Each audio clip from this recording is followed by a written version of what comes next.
back. So my balcony has returned. I am absolutely thrilled. So, yes, my balcony is back, but something is still missing. I keep looking at it going, it doesn't feel right. And I think it's the bunting. There actually was some bunting that was kind of up, just some gold kind of bunting, and it feels a bit naked without it now. Like, there needs to be something here. So, yeah, I've still got a bit more work to do, but at least we've got the wonderful balcony that is back. So we're slowly getting there. We're slowly getting there after having, obviously, a load of files deleted as I was trying to clean up my computer. So we're making progress. So, yes, I hope everyone's well. Right, I know you're not here to hear me talking about balconies. Maybe you are. I don't know.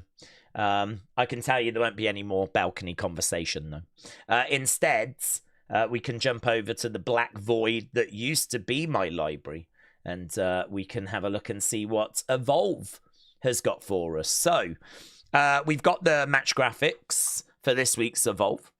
Chantal Monroe against Wendy Choo. This should be interesting because Wendy, of course, is going through a change. And so we're kind of starting to see a new Wendy Choo. This is a Wendy Choo that's obviously a lot more talkative. This is a Wendy Choo that I think is starting to become a lot more like the real Wendy Choo. You know, she kind of isolated herself for a long time. Obviously suffered defeat to Kendal Gray in that I Quit match. That seemed to be a real significant moment on her journey. And as a result, it is Chantal Monroe, Wendy Choo. Wendy Choo, a babyface in this. So it'd be very interesting to see the presentation, see what she's wearing, see what the graphics look like. Just kind of see how she's acting now. As well as that, we're going to be seeing a new talent. You might remember that we had some new ID talent come in.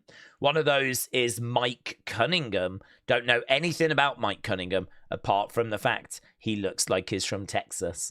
So Mike Cunningham taking on Brooks Jensen. So that's going to be an interesting debut. Someone down here said, I'm excited for Cunningham's debut. So Mike Cunningham, Brooks Jensen. That is exactly the match we're getting. So, don't know. Perhaps there's a bit of excitement around that. And then we've got this. I'm guessing this will be our main event. So this is the third time I believe these two teams are meeting. I think it's 1-1 at this stage. And so it's Harley Riggins, Jax Presley. We still don't know loads about these guys. We've only seen them compete a few times. But they're taking on the fantastic Adrenaline Drip. I really rate Adrenaline Drip. They strike me as like the new Fraxium. Really fast-paced, really exciting. Cappuccino Jones, really good in-ring, but I think it's Jack Cartwheel that kind of steals the headlines. He is so athletic and loads of agile agility. He obviously went to AAA. They even pulled him out and took him to AAA to be involved in a match over there. So I think they're quite excited about Jack Cartwheel. He's a bit Javon Evans-esque. Cappuccino Jones, though, no slouch in the ring. These two complement each other well, which is very fast-paced, loads of agility, which is why I give them like the Fraxium kind of comparison. Harley Riggins, Jax Presley, as we said, should be really, really good match. The previous times these two teams have faced have been very, very entertaining. So, yeah, those are the three matches, and genuinely, it looks like a pretty fun card. It's obviously not going to be a card that's going to get any crazy views or anything. It's obviously not going to be that, but yeah, I'm still very much looking forward to the action tonight. Let's jump over, shall we, into the chat, see where we are with things. Mr. Toxic Black becoming a member of supporter of the channel. Really appreciate that, buds. And Finley said, Daze, never let me run away again from your love. Finley, you can't run away from my love because wherever you go, my love goes with you, Finley. So you never need to worry about that. You can run, but you will never outrun my love. So Finley, shout out to you. I hope you're doing well, buds. Hope you had a good day. What's your favourite scary film? Fantastic. Just in the game that we just played on the members channel. That was really, really fun. Really looking forward to people seeing the results of all of that. Robbie said, I can't wait to see Adrenaline Drip against Javon and Leon in the future. Yeah, that would be good. That would be good. I'd be down for seeing that match. I think genuinely Adrenaline Drip could be on NXT right now. I mean, we are looking to see what talent in Evolve is ready. Kendal Gray, of course. Callie Armstrong, of course. I think you could do something with Keanu Carver, but do you know, it's kind of interesting, isn't it? Because we're getting a glimpse. We're getting a glimpse of what it's like being on the main roster and trying to figure out when to call up people from NXT. Because I like Keanu Carver, big, strong, powerful. You could definitely do something with him. But the problem you've got is that we've just added Jasper Troy to the NXT roster. And not only that, Obafemi, we think, is still around. You've also got Josh Briggs, who's obviously got some size to him, and we're trying to build him up. So Keanu Carver coming in as another big lump of a man, another big monster. Like, do we need it right now? Like, is there a gap in the roster for him? It might not even be his fault that he hasn't got to NXT yet. It could be that we're looking at what the roster needs, and it might just not need a Keanu Carver at the moment. So, you know, that's an interesting consideration, isn't it? It's not always like, are they ready? And it's not always, do we have like the creative for them? Sometimes it's, we've already got a person like that. And so do we need to add another one, or do we need something different? And so rather than say Keanu Carver getting called up, do you call up Jack Cartwheel, you know? Do you call up Jackson Drake? You know, do you go with someone that you think that you could do something with on the main, on the NXT roster? So there's a few that I feel are like, you know, there or thereabouts. I'd say Keanu Carver is one of those. Whether he actually does get called up anytime soon, I'm not sure, because as we said, I think there's a few on the roster that are similar. Kian said, I'm in the shadows watching you, says Kian. Kian, shout out to you. Officially the channel's second biggest Jenna Ortega fan, which is, that's really good, that is, Kian, in all fairness. Really, really good. Number 2, silver medal. That's really good. Out of all the people that join us, to be the second biggest Jenna Ortega fan, that's a big deal, that is. So, Kian, you can come out of the shadows, buds, and you know, accept your prize, accept your silver medal. James said Jenna Ortega sucks. Well, it actually turns out that we are a really pro Jenna Ortega community, which I didn't know. But apparently there's quite a few people that are into Jenna Ortega. Right. Hasib said, Daze, why do we feel sorry for Ridge? In my opinion, it's business. The contract expired. They haven't low-key released him. They honoured the contract. He just happens to be injured, so there's no point paying him for chilling. The reason why I feel sorry for Ridge is because he's got a family, he's got a mortgage, he's got bills to pay. And if WWE don't want him anymore, they don't want to renew the contract, that's absolutely their right? I don't have a problem with that. But the problem I've got is that he's injured. So he can't go and work anywhere else.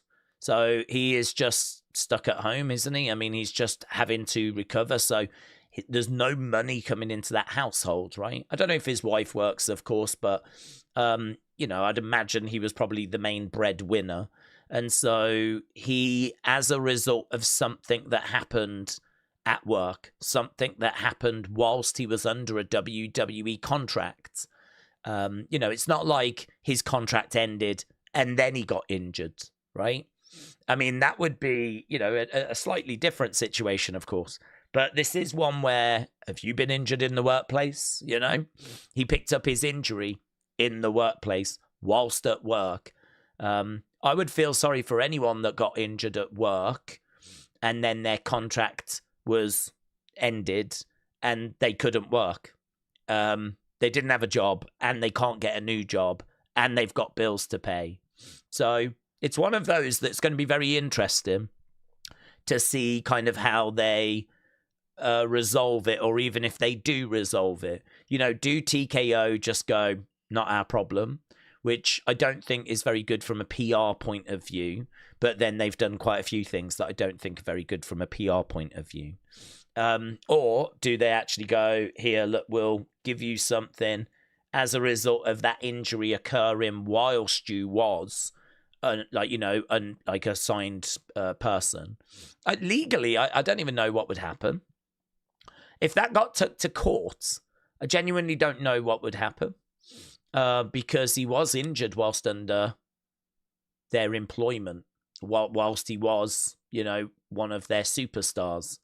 So for them to cut him whilst he's injured and he can't go elsewhere to get any work, is there a duty of care there? I don't know the answer. I'm not a lawyer. I don't know. It's something I think that could be argued in court.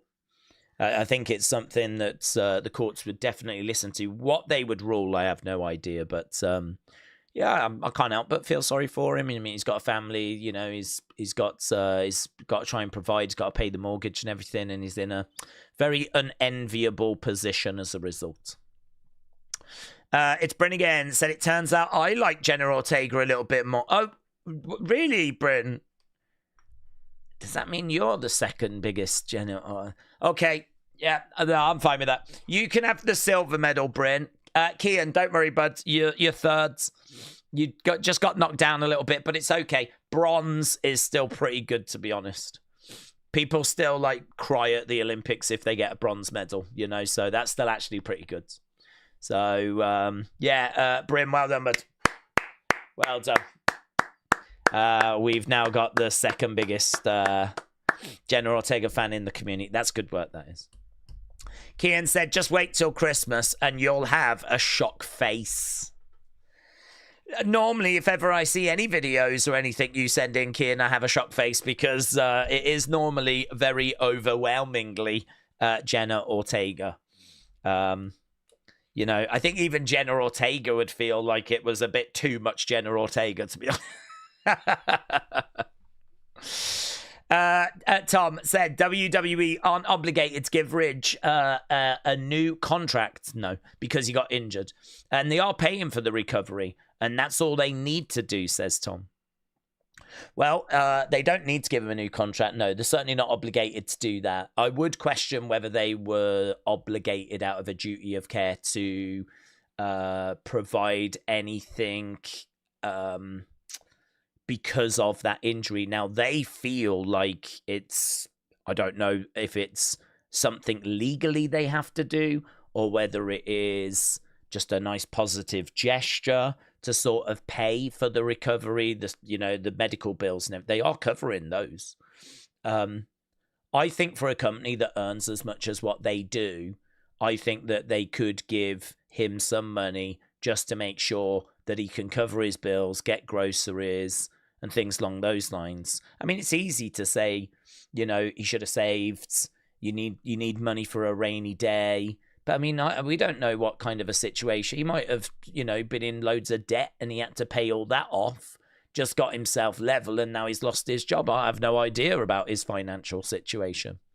But, yeah, I mean, we'll have to see how it goes. I've not launched a campaign to give him money or anything, right? But for me, I think that it would be a nice gesture by WWE to do that. But this version of WWE are obviously seemingly quite cold when it comes to business decisions. So potentially don't hold your breath. But that sounds like Kian is threatening to poop in Daze's Christmas stocking, says Rob. Benny said, you mentioned Cody's title run not being great. Yeah. What would you have done different? It seems like there was no other way if people like Rock was nowhere. I don't think Cody minds as long as he's got the title. Well, for me, I think that you don't really even need my opinion on that. You just need to look at the reaction of the fans. If you look at the IWC, they've massively turned against Cody because they just find his run to be boring. And I think that's the key word, isn't it? I mean, if you look at Bloodline and you look at the fact we had like Jay, Jimmy, Sammy, Solo, Heyman, they were trying to achieve things. Sometimes they would succeed, sometimes they would fail. They'd get themselves into situations where it's like, Roman's not going to like this on when he comes back on Friday. So then, of course, we're all waiting for Friday. Oh my God, what's Roman going to say? You know? And like him having Heyman by his side, just worshipping him, you know? Just like, couldn't, yes, my tribal chief, no, my tribal chief. All the family stuff with the Ula Fala as well. You know, all that rich heritage and tradition. You know, you've got all of this stuff that was with Roman. Now, obviously, that has to come to an end at some point, and you can't do that forever. And so we ended it at WrestleMania 40, and I think a lot of people would agree that was correct. The thing you've got then, though, is, okay, how are you going to match that? How are you going to deliver something that can be of that scale, right? Because people have just had this epic Bloodline story, and so how are you going to follow that? You can't do another Bloodline. You can't do the same story, but you're going to have to try and do something. And to be honest, the drop-off has been staggering. I mean, the first feud that Cody did was AJ Styles, and it was literally just seemingly thrown together out of nothing. It was, I believe AJ just sort of stepped up to Cody, and that was it, really. There was no history or build or anything like that, right? The match itself is a banger, but you do need stories. You know, what I didn't, when I was talking about the Bloodline, talk about the banging matches. I was talking about Jimmy, Jay, Sammy, Ula Fala, tradition, heritage, Heyman, you know, acknowledging all of those things. I didn't mention matches. So to go into Cody's run and the very first thing be a banging match, well, that's great. It's great that we got a banging match, but to have no story is like, okay, we'll let them off this. Backlash was a bit quick following WrestleMania. You know, we'll let them off that. But then the stuff that followed was largely Cody and Solo. And, you know, him then getting into a story with Solo. I think there was a Logan match in there as well that also had no story. And so I think we did Logan against Cody. And that there was nothing there either, right?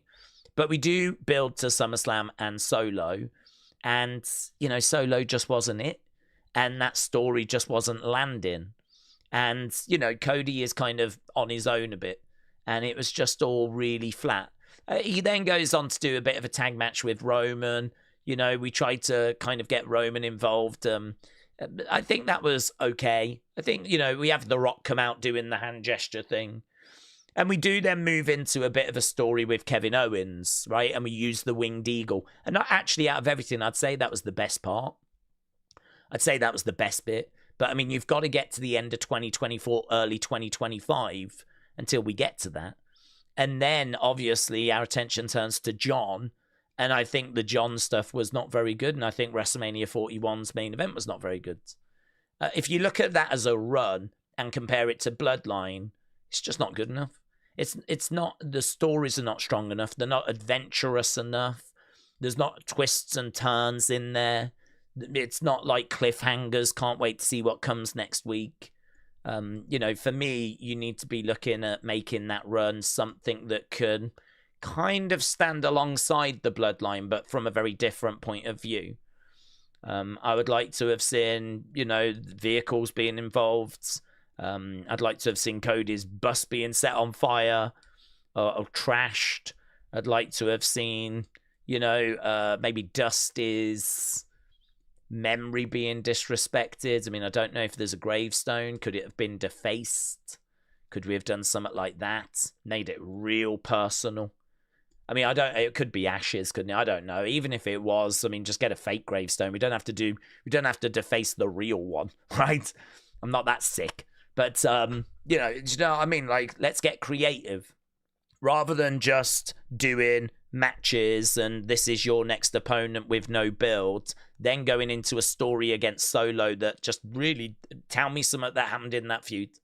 Tell me something that happened in the Solo Cody builds that was really captivating. I mean, you're looking around for anything that's really that exciting, and you're going to struggle to find it. So for me, we just didn't get adventurous enough. We just didn't take any risks. We just kept it in the arena, promos, really safe, dull. And this isn't how you follow up the Bloodline story. I certainly don't think that it had to be The Rock or nothing. You know, The Rock would have been the gold standard. That would have been the best thing. But there was loads of stuff we could have done, outside of that, where we just mix it up a little bit, and actually, bring Brandy in. Do we do something with Brandy? Do we build to a mixed tag match? There's people that would have been down on that, but maybe they would have warmed to it if we'd have introduced it the right way. What's the supporting cast around Cody? Could they have been attacked? Could Sammy have been get beat up? And that was another idea, wasn't it? Like, have someone say to Cody, "You're going to give me a title shot, and if you don't, I'm going to take out everyone you love." Imagine we saw Arn Anderson getting dropped. Imagine Brandy is beaten up. She's down, and there's she's a mess.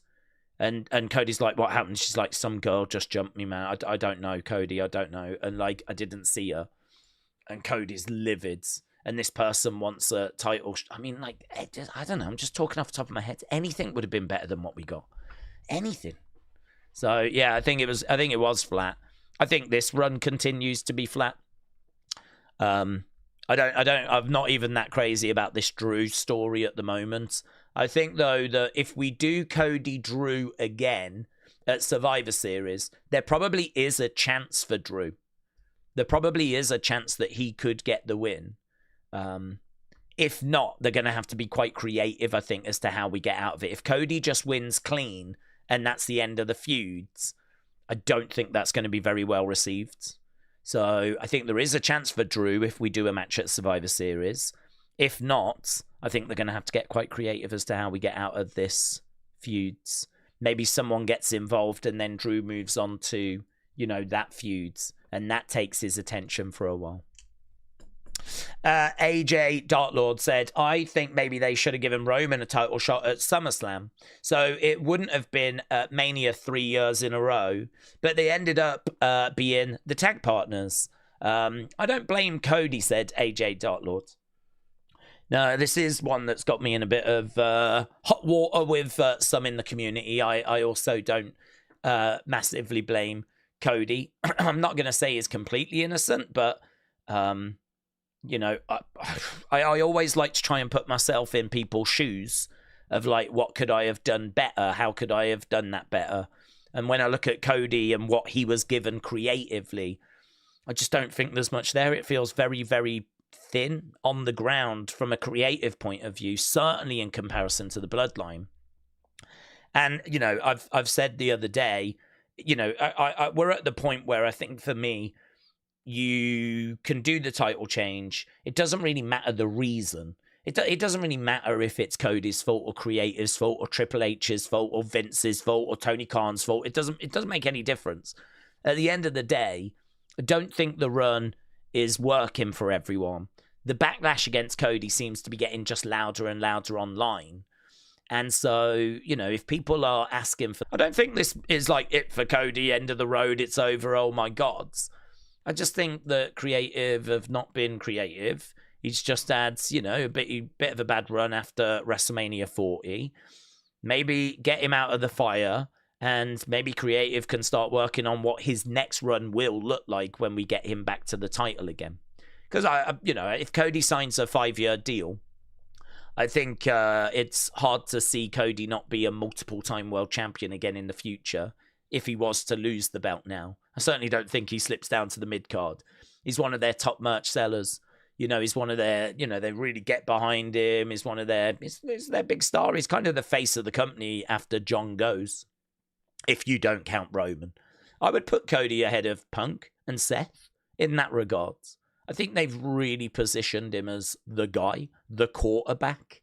I think that's what SummerSlam was, where it's Cena dropping the belt back to Cody, and that moment where Cody, just before he puts Cena down, he kind of salutes him. You know, thank you for everything you've done. I kind of acknowledge you and everything you've contributed, and then bang, he puts him away. You know, that very much felt like a passing of the torch moment. So I think they see Cody as being that guy. So even if he did lose the title, I'd be very confident he would either get that back or the World Heavyweight Championship. And, you know, he would get to that relatively soon next year. So, yeah, I don't know. Maybe we do need to just get him out of the fire for, you know, whatever reason. But Tom, I have been I've been agreeing with you on the wrong account, says Mayor Pete. Brian says Monday Night Raw and NXT Wednesday Evolve and Friday Night SmackDown, says Brian. James said, I thought she was. Jenna is good, considering some of the new actors I've seen. Others are just famous for their looks. We spoke about that. Too many twists and turns, and you might end up in Peyronie's disease, said Rob. Steve said, if Cody stays champion, who next at Mania? Randy? If he remains champion the year after that, which I doubt, who would be next? Braun? They need to build some more credible heels that seem like a threat. Yes, I mean, you've got Gunther, obviously. Bronson is who they're working with. I think the Randy turn definitely feels like a direction. You know, if we get in like 2 years, 3 years down the road, I've got to think we're going to be looking good with someone like Oba, maybe even Trick, depending on if they call him up as a face or a heel. So, you know, we've got some good talent in NXT. Those two in particular. Who knows how far Ethan Page could get as well? I mean, Ethan Page, as you know, with his experience, he is so comfortable in the ring with anyone. He is so comfortable on the microphone. He is really showing that he, you know, I've got all this experience. I've been in all these different situations. I've been in NXT a little while now. You know, I think he makes a great mid-card champion. His match quality is consistently very good to even borderline great. Promos are obviously, you know, water off a duck's back for him. I mean, he's just so comfortable. He is just so experienced. This is just so easy for him. Some people can make it look so easy. And he's at that point where he can make this look easy. You can call him up now to the main roster, no problem. I don't think there'd be too much disagreement there. I suppose the question is, how far does he get when he gets to the main roster? Like, could you see Ethan Page with that World Heavyweight Championship? Because I could see that. I could see that. And you might even give him a little group as well. I mean, there was a little time where he had Vanity Project with him, and it was not a bad look, you know. It was not a bad look. So, Trick, Oba, Ethan. Don't know where we're going to get with Briggs. I certainly don't know that he's going to make it to... I think he can make it to the main roster. Whether he makes it all the way up to like a world champion, I don't know. We've still yet to kind of see that, but he has got a good size to him. And I think there is some, you know, they're really trying to get it to work. They keep pushing him and they're really trying to use him. But there's three anyway. Briggs will just put on the side. So there's three there. And then you got Gunther. And then you got Braun. And then you got Bronson. So there's a few. The Randy turn, definitely, you know. So I totally agree we need to build heels. I mean, there might even need to be some more that kind of switch around. You know, if we was to do Jay as a heel, you know, there's an instant one for Cody. With their backstory, their history. You could do Cody against Jay, heel Jay. Feels like he needs some support, heel Jay, though. Don't think he can just be out there on his own. If he turns heel, I think him joining the Vision is a very interesting option. So, yeah, lots, isn't there? Lots to talk about. But I completely agree with you, Steve. Yeah, we do need to get some more heels up there. AJJ Dartlord said Cody is definitely quarterback 1, but I wish that Cena got a rematch. If Cody was in the tournament, that would just be a dream. Well, they're 1-1, aren't they, this year, with, you know, Cena winning at Mania, Cody winning at SummerSlam. I think they're quite happy to leave it at that. If they were to run it again, then someone would have to get the third match, and I think it would probably be Cody, because obviously Cena's time's coming to an end. Cody's the one we're going to have to lean on moving forwards. So if there was a third match, I think they would go Cody getting the victory. So they're probably quite happy to leave it at just the 2. Plus also, you know, you want to give those opportunities to other people.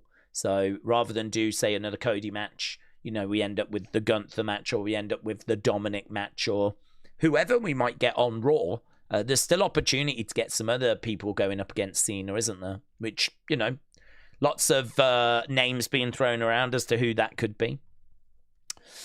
Steve said Ethan and Chelsea with the Vanity Project would be perfect. Ethan would be a good future World Heavyweight Champion. Yeah, I mean, I would like to think, and I don't know that they do this, but I would like to think that, you know, the way I would approach it is there's my Raw roster, there's my SmackDown roster. For a 2-hour show, 2.5-hour show, I need X amount of baby faces, X amount of heels, X amount of guys in general. I need X amount of tag teams. I need X amount of women, right? And from a numbers point of view, I know that if I can hit those numbers, I've got enough for a 2-hour show. I've got enough in reserve so I can rotate feuds. And if anyone gets injured, I'm covered.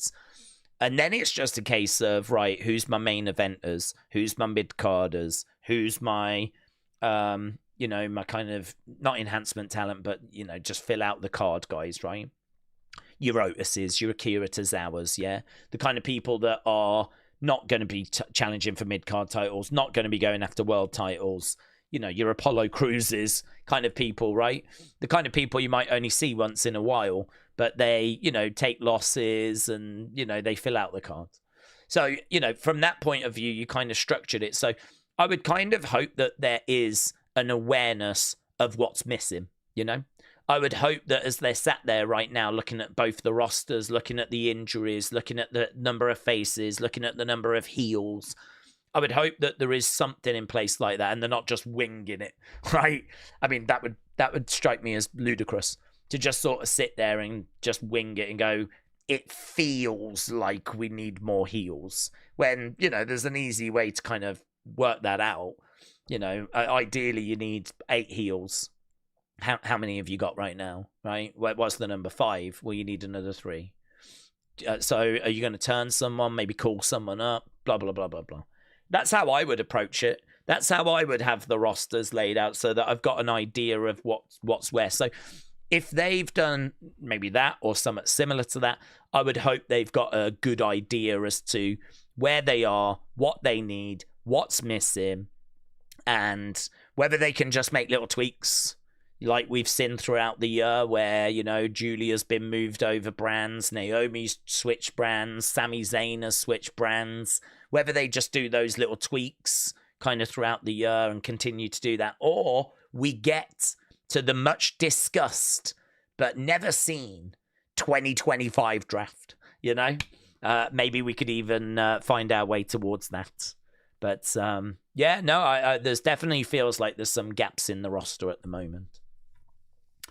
AJJ Dartlord said, Cena Cody, that was the last match. So he wins the title, but doesn't ruin wrestling like that stupid storyline. It's just a dream because seeing it is awesome and I would love to see it, said AJJ Dartlords. I'd love to see him win it again and go home with it, but not ruin wrestling. Matty Moo said, Ethan, swipe right, and Jackson Drake with Jericho if he returns as maybe a manager, similar to like a Jericho Appreciation Society. Benny, shout out to you, buds. Shout out to you. Daze, I got you something for Christmas. Oh, I don't know if I want it, to be honest, William. It's probably bad news, isn't it? It's probably going to be bad news. I mean, William's comment just before I got you something for Christmas is I had a big shiz today. Made some unlucky mother effer a Christmas present. And then he said, I got you something for Christmas. I knew already it was going to be bad news. I think I might be that unlucky mother effer. Yeah. I think that's it. I think that's where William's getting to here. I'll still take it, William, to be honest. I'd still take it. But, you know. DM me, bud. DM me. Mayor Pete said, Briggs has got a great look. I just saw that comment, but then I accidentally hit the scroll. Briggs has got a great look. I should be able to find that again. There it is. Briggs has got a great look and is good in the ring. I don't mind his promos either, based on what he's been given to work with in NXT. Yeah, it's hard to know where he's going to get to. I mean, he's not got to the NXT Championship. I don't know that he's even got to the North American Championship. So I sort of feel like he was in that team with Inamura. Then obviously, you know, they kind of turned, or he turned on Inamura. We had a pretty decent match between those two. And then we've been just trying to find things for him to do with Briggs, like, you know, getting into it with a few different people. And so I feel like there is like a bit of a push on the way. I feel like maybe once we've got rid of the Obers and the Tricks and maybe the Ethans, like Briggs is going to be there or thereabouts, like, because he's got the experience, he's got the size. I don't know. I mean, you know, we can always go and bring in some people from outside the company, of course, but I've not heard any rumors. And anyone that's rumored, like a Jericho, ain't coming to NXT. Right? I know they'd love to get maybe a Wardlow or an MJF or someone like that. I mean, they'd love an MJF. I don't know that MJF would go to NXT. But yeah, I mean, in regards to like indie talent, that just tends to go. There's not really any big named indie talent anymore, is there? Do you remember like back in the day, Ring of Honor was like killing it? And like you'd have some big names that people would be really excited about coming in. You know, your Kevin Owens, your Kevin Steens. You know, your El Genericos. You know, you had these names that kind of resonated with people. But I don't know that that's so true anymore. Or maybe I'm just horrifically out of touch. And there are some brilliant names out there that people are really excited about. But it's going to be really interesting to see how they kind of build NXT with when we do lose that next wave. Because I don't think you can just go out and sign this amazing indie talent. I just don't think it's there. So what's the top end of your card going to look like? You're probably going to have to bring back Tony. You'll have Josh Briggs. You'll have Miles Bourne. You'll have Javon. I'm guessing keep Javon around a little bit, right? Lexis King. Will have to be in that kind of conversation. These are the kind of names that you're going to have to make, you know, you might... Jasper Troy. It's going to be really interesting because where do you get that next big kind of level of men's talent from? Robbie said, whatever happened to Jordan Grace only being on NXT for a short time following Stand and Deliver? Remember, she was supposed to go to SmackDown. It was on Unseen months ago. Don't know, to be honest. Don't know what the situation is with Jordan Grace. I mean, she's obviously just been in a feud with Blake Monroe. Then she's just been smacked in the face with the belt by Kalani. So it seems like we're building towards Kalani Jordan Grace. If there was a draft, could she feature in that draft? Absolutely. I think the fact that the draft has kept getting delayed has probably, you know, resulted in some call-ups also being delayed. So whether that's connected or not, genuinely don't know. But I would not be shocked if we get to a draft and she features in that draft. So at the moment, she's feuded with Blake Monroe. Now she's doing something with Kalani. But it'll be very interesting to see when those next call-ups happen, if she is going to be one of those. Trini said, I'm not sure that they've moved Grace up yet because of creative for her. If they move her before the creative is ready, she'd be dead in the water. Seba said, Cena is the first wrestler, to my knowledge, that I think is 100% certain that he is retired for life. If you say in like 4 or 5 years he comes back and has another match, would you lose respect for him? How would you feel? I don't know. I mean, I don't think I would lose respect for him. I mean, I didn't lose respect for Ric Flair because he came back and did wrestling. It doesn't really affect my respect. I didn't lose respect for Shawn. I mean, I think it's different, isn't it? I in retrospect, am disappointed that Shawn did the Saudi Arabia match, right? He doesn't class it as his last match, right? He's like, it's just me and my mates having fun. That's not my last, like, singles match. That's just like a tag match over in Saudi Arabia, a bit of fun with my mates, right? That's how mentally he has told himself that that's not his last match, right? But, I mean, the truth is, his last actual match is DX, Brothers of Destruction, in Saudi Arabia, which was a horrible match. And, I think it's disappointing. I don't lose respect for him for it, though. I mean, that does not erase all of the respect or even dent or diminish the respect that I've got for him, looking at the career that he had and the body of work that he provided.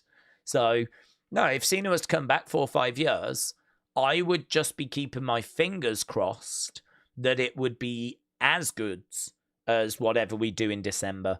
That's going to be really hard because I think whatever we do in December, I think is going to be really special. But what if what we do in December, for some reason, turns out to be a bad match? Botches, miscommunication, and that's the last match. It's funny, isn't it? Because if that happens, then I think that you will have people saying, no, you can't end it on that. We need one more. And then all of a sudden, if Cena comes back in 4 or 5 years, it's not a conversation about losing respect for Cena. It's a conversation about, can this be the match that he deserves to go out on? And so all of a sudden it gets reframed into something different. So I think there's a lot of context that's going to be needed. We need to see how that last match goes. If it's the banger we're hoping for, then I hope he stays away. Because for me, he's done his career. He's had this year. It's done. And he will have gone out on a banger. If he comes back 4 or 5 years' time, and then like gambles, rolls the dice that this new last match is going to be, equally as special. I think that's a big gamble, a big gamble, and it could backfire in the way that it backfired for Shawn. But I wouldn't lose respect. I wouldn't lose respect for him for that. AJJ Dartlord said, I think John is having great matches. I don't see what he sees. I'm not him. Obviously, I think he could do another year at this pace. Just a few matches a year, says AJJ Dartlord. I don't think it's so much to do with ability.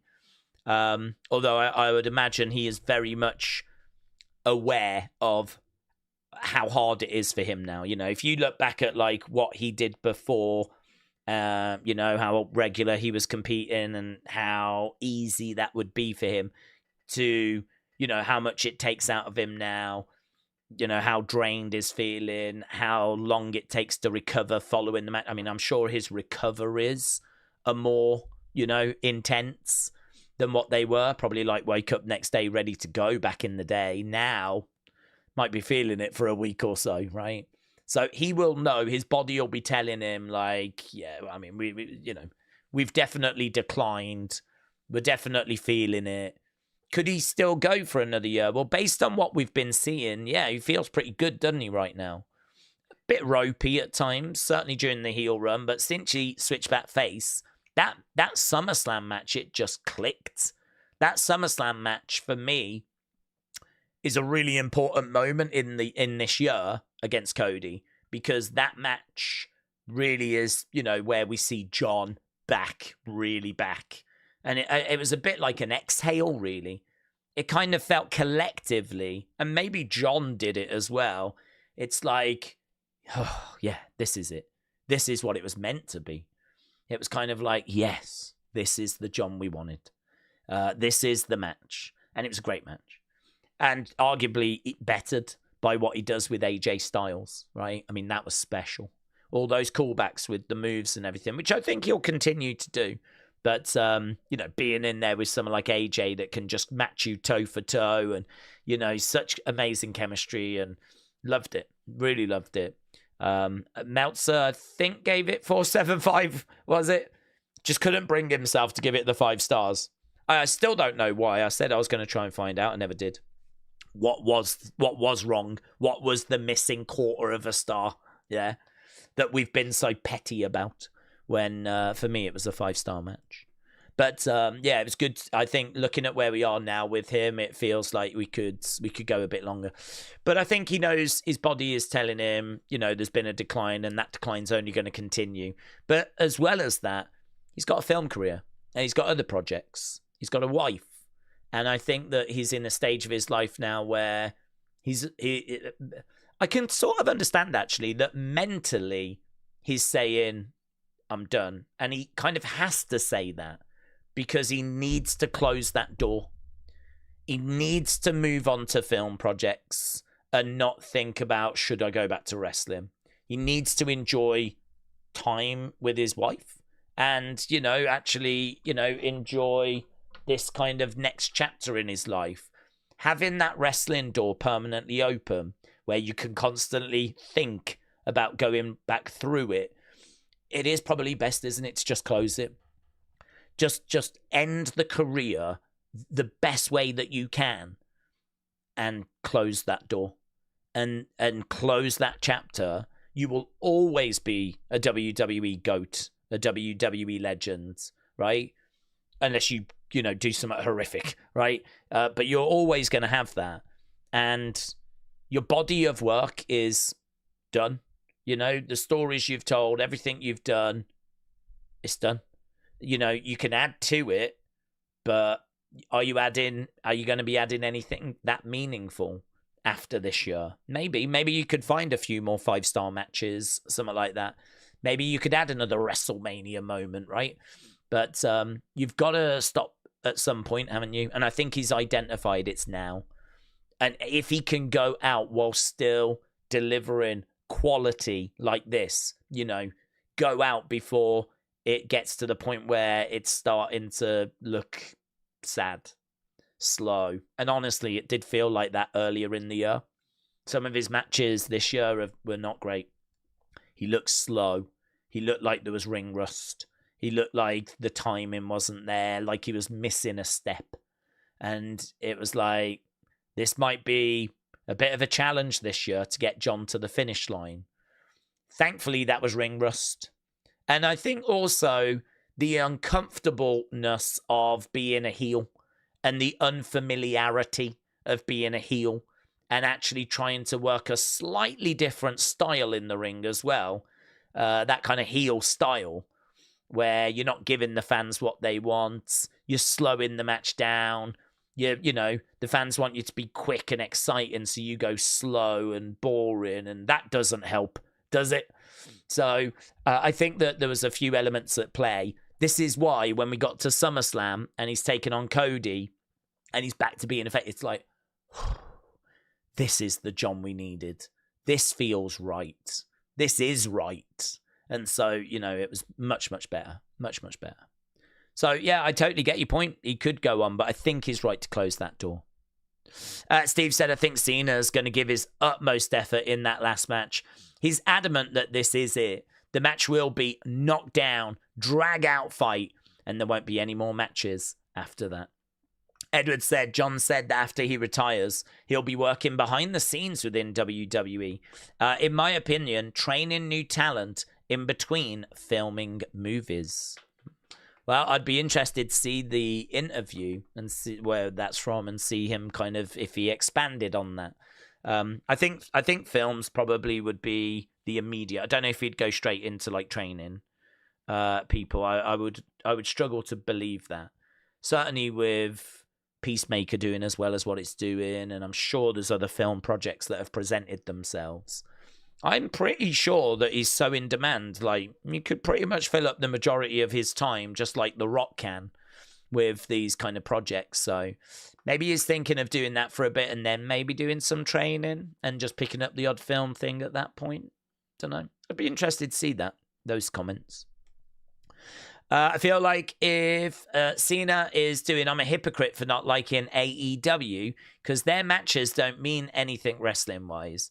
I feel like if I liked what Cena is doing, I'm a hypocrite for not liking AEW because their matches don't mean anything wrestling-wise. I don't quite pick that up.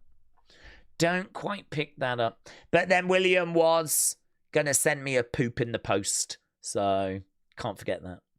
Steve said, I would never call anyone up from NXT without having at least 3 to 6 months worth of creative ready that they could be involved in, and they are ready for it to begin. Robbie said, if Cena AJ took place in AEW pay-per-view or the Tokyo Dome, then Meltzer would have given it like 6 stars.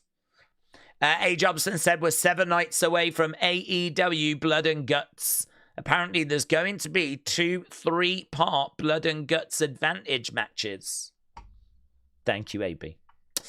5-star Meltzer said some garbage comments on why it wasn't 5. I don't know what he said. Yeah, I'd like to hear it, honestly, because I thought it was 5. And, okay, it might be some BS thing that he says, where he explains this is why I didn't give it 5. Equally, it might be something I agree with. I might be like, do you know what?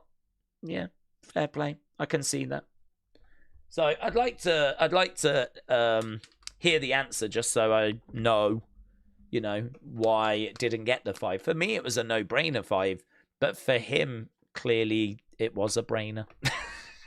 It was brainer. No brainer for me, but brainer for him. Right, the episode is up, and we are just a few minutes away. If you are joining us and you don't normally join us, welcome. Love you. But if you want to watch the show, it's on Tubi in America. Here in the UK, it gets shown on YouTube, but it doesn't drop until tomorrow on YouTube. So you have to go and get a VPN, and then you have to go over to Tubi, and then you have to go and search for Evolve. And listen, I say it every week. It's flipping awesome, Tubi. I should watch it more. They've got Women of Wrestling on there. Now, is that new Women of Wrestling? I don't know. It's got season 2, season 3, but I don't know when season... I'm going to quickly have a look, see when season 3 came out of Women of Wrestling. Women of Wrestling, season 3 began on August 2025. So it looks like that is,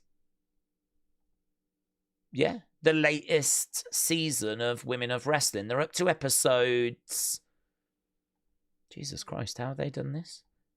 How are all these episodes? They're up to episodes... How does this work? They're up to episode 41. How does that work? How have they done 41 episodes since August? Is that right? What the flip? Did they reboot or something? Is that an old season 3?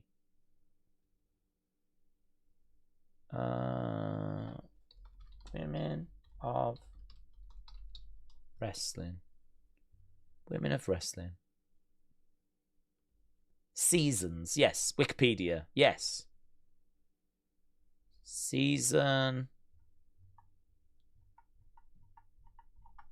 Oh, they must have rebooted. So this must be the original.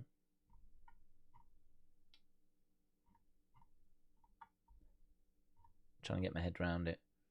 Oh, season 3 is 2013. Oh. Ah. Apparently, it was filmed in 2013 and then shown in 2016. So that's what's on. So is there any... What's the most recent ones then? Because AJ Lee was involved, wasn't she? So I remember her being involved. Blimey now, the Wikipedia page is flipping long. So the most recent season,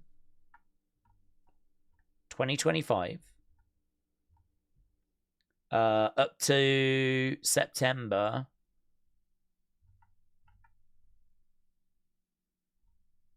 Yeah, there is one that's right now. It's going to air October 4th. I don't know that that's on there, though. Season 11 is what they're up to now. Season 11 of Women in Wrestling. But unfortunately, this only goes up to season 3. So that's a shame. But there is some really good stuff on Tubi. It just looks like Women of Wrestling isn't live on there. It isn't like Evolve. But you can watch a lot of those, and there's a lot of wrestling bits that are on there. Lots of old territory stuff. Benny said you should stream WoW from Tubi one time. Well, honestly, I'd be interested in watching it if it was the live. I don't even know where's the live stuff shown. The series is broadcast, streaming on CW, Pluto, Facebook, and YouTube channel. So you might even be able to go to their YouTube channel to watch the latest episodes for Women of Wrestling. So that's interesting. Okay. We are live anyway. We don't need to worry about what else is on Tubi. We can just watch what we're here to watch. And that is Evolve. We know the matches. Oh. WoW is just literally on YouTube, says James. Didn't know that. Didn't know that. I might give it a watch, honestly. I like women. I like wrestling. Okay, here we go. Dun, dun, dun, dun, dun. I'm a G like Galley. Is this a new intro? It's like cooking and like meth being made. Why are they making meth? Why is this entrance like flipping Breaking Bad? Kendal on the entrance. We're at the Performance Center in Orlando. Oh my God, we're starting with adrenaline drip. Look, people have got their coffee mugs. Here's adrenaline drip. Adrenaline drip against Presley and Jax. Is that there? I can't even remember the names. I remember Presley. There we go. Look, cappuccino. Adrenaline drip.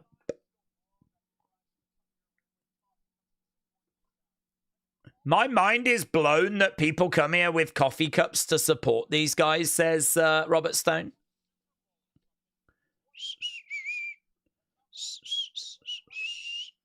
This is the rubber match. So one each. One win each. This is going to be a banger, guys. These two have faced each other a few times, and they always deliver. Look at Cartwheel doing just doing a cartwheel for the lols. In the ring, just... Okay, it's Jax Presley. Okay, I knew Jax was in there. It's Riggins. So, Presley and Riggins. We're underway. We've only seen him a few times, but we are underway. Right, crossbody there by Cappuccino. Here's Cartwheel, mates. What the flip? You shut up. Look at that. Cartwheel, backflip into the outsides. Yeah, let's go. This is going to be great. This should have been on Evolve Succession, actually. Lands on the feet. Cappuccino, oh, misses with the clothesline.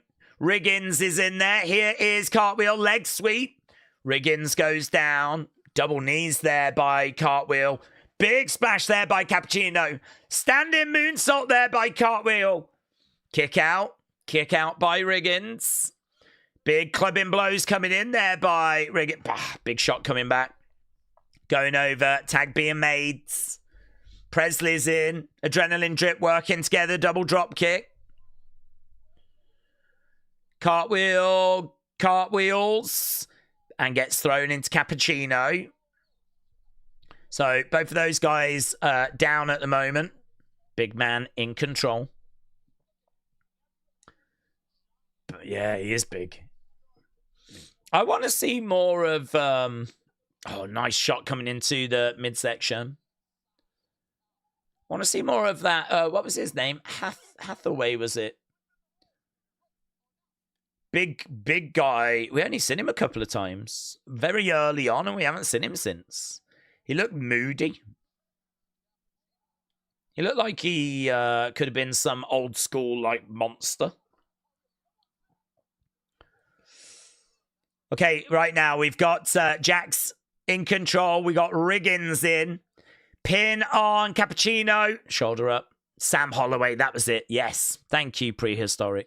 Thank you. I was thinking Hathaway, but yes, it was Sam Holloway. Really loved the look of that guy, you know. I really was excited by him. He wasn't like the greatest in ring, but he was fine. But I was just really excited by his look. I want to see him again. Against the ropes.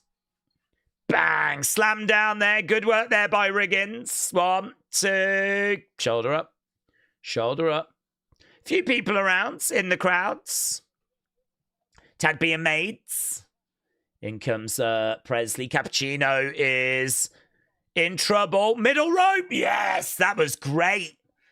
Off that middle rope. Double back elbows.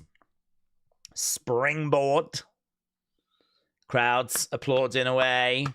Oh, trying to make the tag, and the tag is made. Here's Cartwheel. Chop coming in. Gotta watch Cartwheel, man. Look at this guy. Look at this guy. Duck underneath. Cartwheel. What's he doing? Ah! Over the other side. Oh, my God. Shut up. Shut up. Even I don't know what he's doing. He kind of just went against the ropes, jumped through the ropes, used his arms to bounce back in the ring. I've not seen that before, where you jump through the ropes. This is mental. Mental. Oh, my God. Put the world title on him. Put the world title on him. How was he not sat at the poker table along with Brock and Roman? Did you see him go through the ropes? Use his arms to prevent himself going to the outsides. Bounce back in. And then just go mental on both of these clowns. So good. So good. Cartwheel, top rope. Oof. Right now, thrown in the ring. Just like a little toy. Yeah. Sometimes you just need brute force, don't you? Cappuccino coming over, raining down these shots. Here's bang. Lovely work there by Jax. Riggins goes to the outside. Cappuccino Jones. Cartwheel has been marked. He's out of the equation. These two guys, they've got such good chemistry, these two teams. Cappuccino, though. Planted 1, 2. Here's Cartwheel. Makes the save. I wonder why Cartwheel's got that little strap of fabric around his thigh. Wonder what that's for. His shoe came off. Cartwheel's shoe has come off. Is his shoe? Has he ripped his shoe?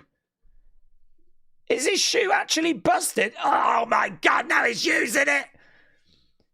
He used it as a weapon because his shoe came off. Cappuccino through the... When do you see a wrestler's shoe come off? Oh, my God. Springboard, top rope. No, gets caught. Oh, my God. Riggins has got Cappuccino. Cartwheel's trying to get his shoe on. Cappuccino, big shot. Riggins against the ropes. Bang! Oh, my God. He just punched him so hard. Riggins went spinning round. Has he got shoes on? I don't even know if he's got shoes on. Oh, Cappuccino gets thrown into Cartwheel. If they lose this match, it's because of the shoes. It's absolutely because of the shoes. I don't even know what that was. He's managed to get over in the corner. Cartwheel.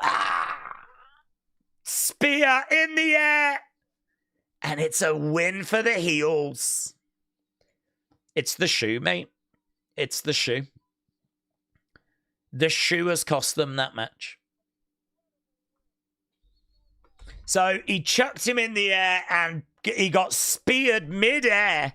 What a match, though. What a match. That beats anything that we've seen recently on Raw or SmackDown outside of like the Ilya Sammy stuff. The women's tag match was pretty good as well, in all fairness. But very, very impressive. Let's get your thoughts. It's a win for the heels. Adrenaline drip. Ran out of adrenaline. Trying to get back in the ring now. Cappuccino thrown to the outside. They're going to do this finishing move again.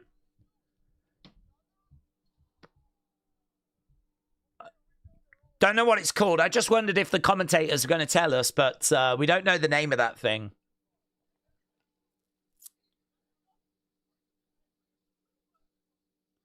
Don't say different things at the same time. Mama just said, bring a different friend. That's what we do. We're in the... What? Do what? Sorry. Can't one of you speak and then the other one speak rather than you both going... I like the move. The finishing move looks good. The only thing I'll say is the guy hitting the spear needs to... The timing is obviously very, very difficult because you got to... He doesn't just chuck him up in the air. He kind of chucks him and spins him. So the guy gets thrown up and then rotates round. And the thing is, there's a few times those spears got hit whilst he was still mid-rotation. It obviously is going to look a lot better if the person fully rotates and then gets speared. That's obviously the sweet spot. Getting that timing bang on is going to be difficult. You've got to get the throw, the rotation. There's a lot that you've got to time with that. I feel like they're making it a bit too overly complicated. Why not just chuck the guy up and then spear him in whilst he's in the air rather than, you know, the rotating aspect? He's not a chicken. Do you know what I mean? That's my thought. Good said David's. Daze, what to do? My girlfriend finds you attractive. Should I be worried? Well, you should be worried that she finds me attractive, yes. I think that brings her standards into question. But no, you don't need to be worried. Don't need to be worried about me making any moves, my friends. I am no threat or danger to you. But you can be concerned that she finds me attractive because it does bring her standards into question. Kendal Gray getting dropped on that top rope from the match she had the other day. This was so good, this match. I flipping love this match. There it was. Look, the win for Kendal against Lash.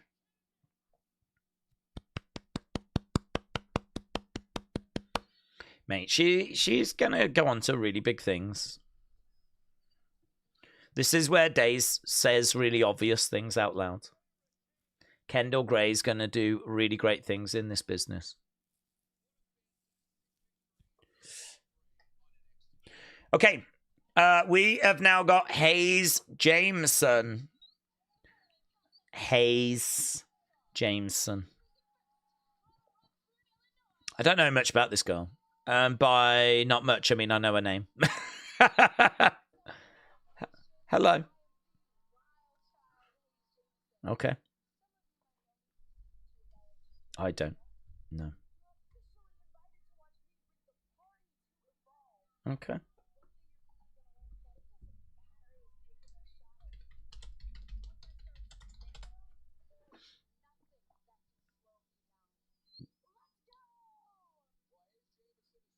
Okay, I like those little things.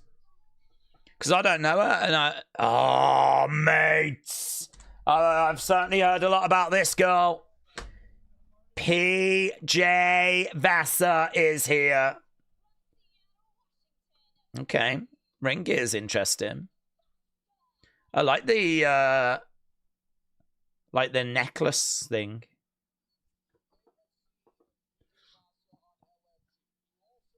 I need to watch LFG, don't I? I've got to. Because all these people keep coming in. I don't know who they are. Here's PJ Vassar. I've heard a lot about her, though. Do you watch LFG? Are you excited? Is this someone that excites you? Well, Hayes Jameson's got a bit of an issue. Is she part of the bloodline? No, I don't believe so. She can be, though.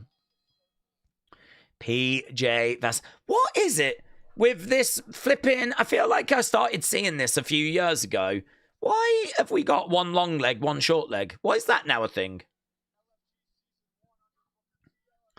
That's become like a trend.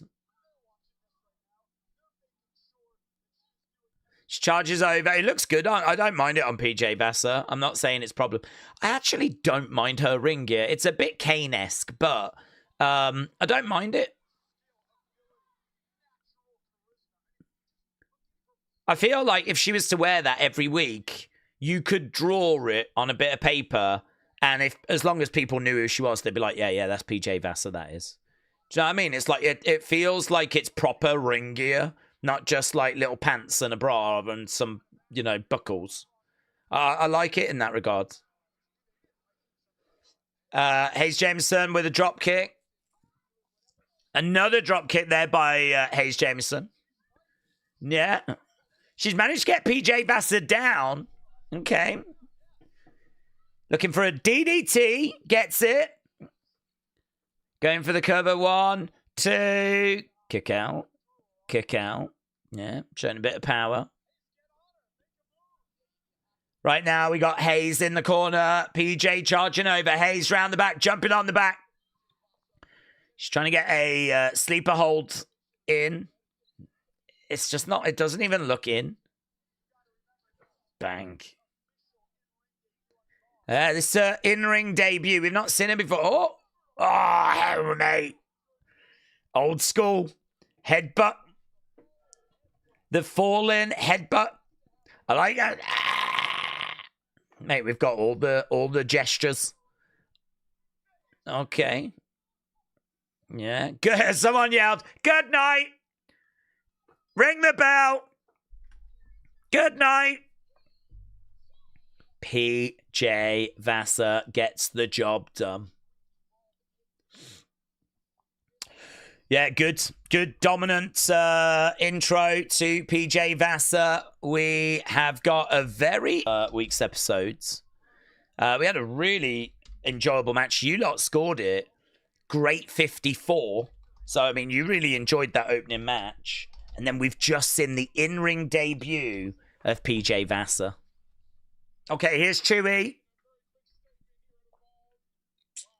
Wow.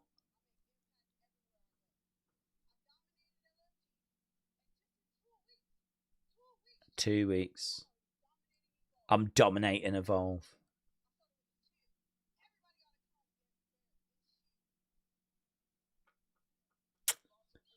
Everyone's got to come and get their issue. I'm not sure I like that line. Come and get your issue. Oh, Steve is still around.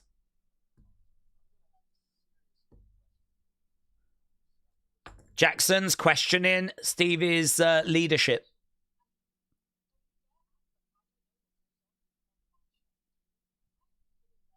I am fully aware of everything that happens here.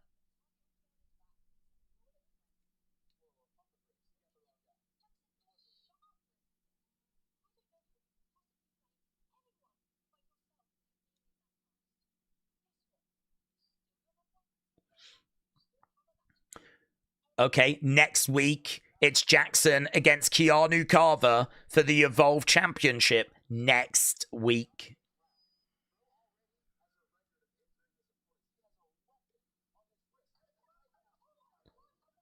Oh, dude just punched the wall.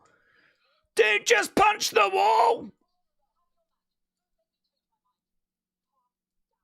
Dude, she just announced you had the match. You didn't need to. Oh, my God. Look at the wall.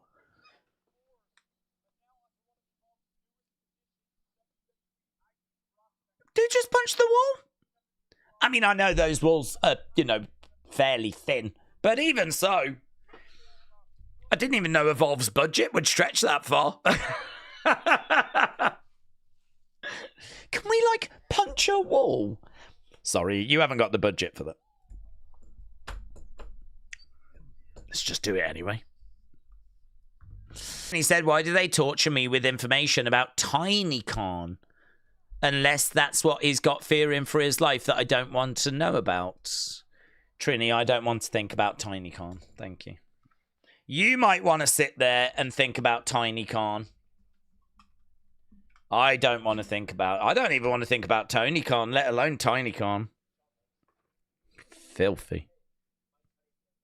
Here's Mike Cunningham.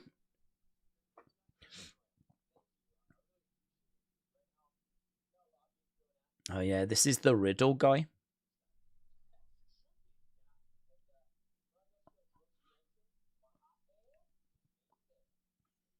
I'm going to show Brooks Jensen why I am the main man. Here's Sean Legacy. Oh. Marcus Mathers is sad. Is his hair different? His hair looks different.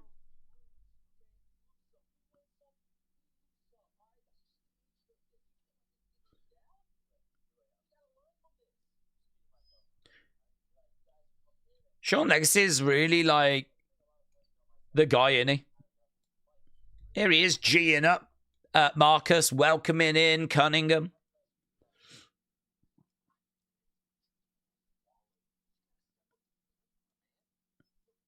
He's very comfortable in front of the camera, isn't he? I feel like I'm watching a very comfortable performer.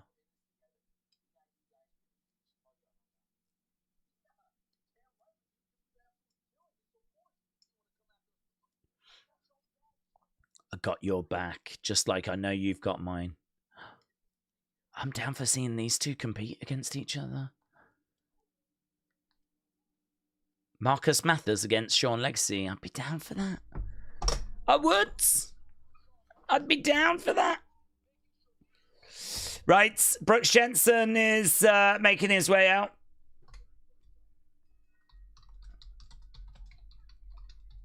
Oh, that bam, bam, bam thing's getting over. I can hear some people in the crowd going bam, bam, bam, bam, bammer. Bam, bam, bam, bam, bam, bammer. Someone was shouting it.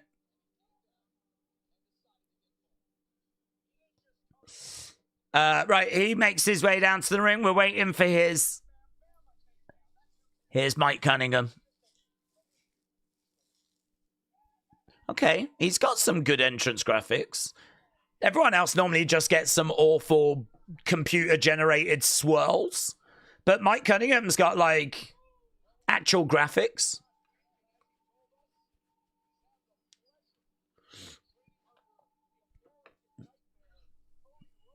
Yeah. So this guy came from the Nightmare Factory. Corey said, everyone should shout about it. Legacy has got like a Cena energy about him, said Steve. Yeah, like just a really nice guy that's out giving advice to the locker room. And he has got like veteran energy, hasn't he, actually? It's like he's going around giving all this advice. Listen, you're going to suffer setbacks. We all suffer setbacks. Okay, Mike Cunningham. Cunningham has got the look, says Jennifer. The look. Well, let's see if he's got the wrestling as well. Right now, he's in there with Brooks Jensen.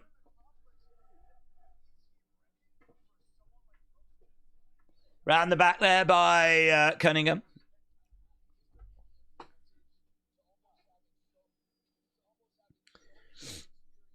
Working on the arm of Cunningham. Cunningham kipping up. Cody spoke about Cunningham, actually. Just put a little post out just saying really like proud to see this guy, you know, progressing. Under the legs. Lovely arm drag. Another arm drag there by Cunningham. Yeah. That was good. Brooks trying to keep him grounded. Working on the arm.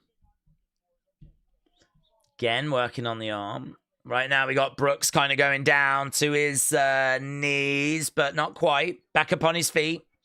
Middle of the ring right now. Scooping him up. Slamming him down. I'm guessing our main event then must be Wendy Choo against Chantal Monroe. Knee coming into the midsection. I wonder if that's going to be a big change for Wendy. Big, like, representation. If they have, like, ooh, crossbody misses. He jumps over him. A little sloppy by Cunningham. Down goes Cunningham. Over the top goes Brooks. Leapfrog. That was good. Into a nice drop kick there by Cunningham. That was good. Crowd applaud him. Just a 2 count. Kick out. Yeah, it kind of feels like if we're going to get a big Wendy Choo. Oh, that was lovely. I love how he just knocked that drop kick away. Love that. You don't see that. You don't see people knocking drop kicks out the way. But I really like that from Brooks. Brooks Jensen really studies like wrestling history. He can take some really cool bits from wrestling history and just bring some stuff in we don't normally see. Nice forearm coming in. Yeah, this Wendy Choo repackage, like, it needs to work, doesn't it? She's been repackaged so many times. I mean, definitely need this one to land. 1. Just a 1 count. No joy. No joy. He can already take a net breaker better than Jay said, Steve. What happened to Ref Jess being on Evolve? Well, she was that Calix character, wasn't she? And I think she attended the first taping. I don't know. Oh, hello. Mike Cunningham down. I think we're okay. We might have a bit of selling. Kick coming into the back there by Brooks. Yeah, she was at the first taping. It doesn't look like they've used her for the others. Over in the back. Big boot coming in there by Cunningham. We're over in the corner. Brooks a bit wobbled. Shot coming in. Goes back into the corner. Down he goes. Crowder booing away. Bang. Cunningham goes down. 1, 2. Kick out there by Cunningham. Nice. Headlock being applied. They're giving this match time, aren't they? Giving this match more time than I was expecting. Chantal Monroe, Wendy Choo is next. Is that our main event? I can't remember. Is there any other match I'm forgetting? No, roll up. 1, 2, kick out. Oh, just went face first into that bottom turnbuckle. Brooks, there's been some bits in this match, you know. Swing and a miss. Jab coming in there by Cunningham. Shot to the midsection. Shot coming back by Cunningham. Shot there by Brooks. That last match you lot said was good 97. So you weren't down on it. But wasn't as good as that opener. Clothesline. It was only short though, wasn't it? The PJ Vassar match. Duck underneath. Against the ropes. Duck underneath. Over the other side. Oh, Cunningham gets the better of it. Brooks Jensen goes down. Yeah. He's making the Nightmare Factory proud. That would be a really good story. Why don't they bring in whoever runs these training centers? Have them like the best of my students can take on the best of yours. Do like, you know, 3 against 3 matches. Nightmare Factory against, I don't know, is Black and Brave? That's Seth's, isn't it? Is that signed? Roll up. 1, 2. No, reverse by Cunningham. 2. No. It'd be a bit like Matchroom against Queensbury in boxing, where we get like the best 3 students against the best 3. 1, 2. I think that might do it for Brooks. Yeah. Kick to the back. Cunningham, very game, but not able to secure the victory. Let's get the poll up, shall we, for that one. They gave that match more time, didn't they, than what I was expecting.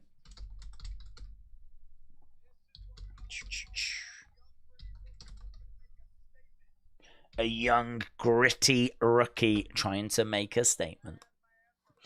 Asib said, you know how you're not a fan of celebrities in wrestling? How do we feel about people like Gia Miller and Jess Carr, who have wrestling backgrounds having matches, but we know them as wrestling reporters? I don't mind. That would be the same as like Nick Aldis, wouldn't it? And whatever. I mean, in my mind, they're wrestlers, trained wrestlers. I can't speak about Gia Miller.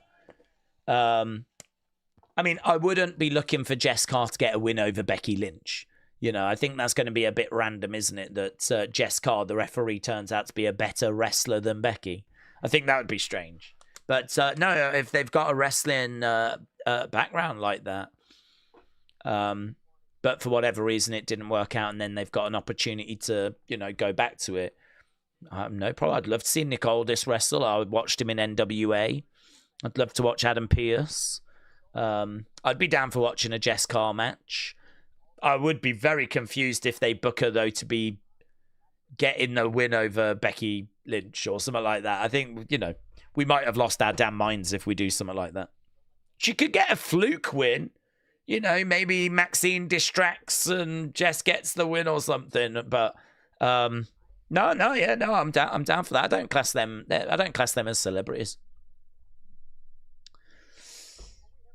Okay, Aaron Rourke just getting a few words in, and now we've got Chantel Monroe against Wendy Choo.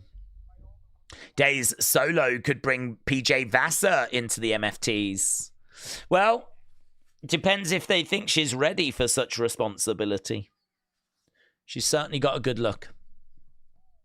Cody Rhodes is the owner of the Nightmare Factory. Seth, Black and Brave. Booker has got one and Santina has got one. Yeah, but they're the owners, but they're not there, are they, on a regular basis? They pop in, but there must be like a head trainer that, like, you know, runs the show. So for it, where like they're the name above the door, but they ain't there on a weekly basis taking the classes. I think it'd be really interesting if we could do a battle. You know, it'd be a bit like a faction battle, but actually using talent from wrestling schools. It's just a little story that could be told. You could even get the best, like, ID talent. You could get the best from the schools, the best of the ID talent, the best of the next in line talent. Kind of do this big sort of war. Could be really fun. They probably don't need any ideas like that big on that scale. What's this? We've got an American commercial. It's something to do with football. There's no fans like football fans. It was literally just an advert for the NFL. Here's Callie Armstrong. Daze, how optimistic are you for 2026? I'm optimistic, Hannah. I choose to be optimistic. I wouldn't want to think that we're just going to... I think what we've done is we've tried some stuff, and I think a lot of it hasn't landed. So next year, we're going to try more stuff. Is it going to land? I mean, I'm going to be optimistic that it does.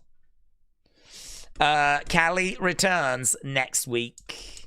Hasib said, how excited are you for the Ashes? Really excited. Really excited. I think England have got a chance. I'm not sure they win it, but I feel like at least we're going with a chance.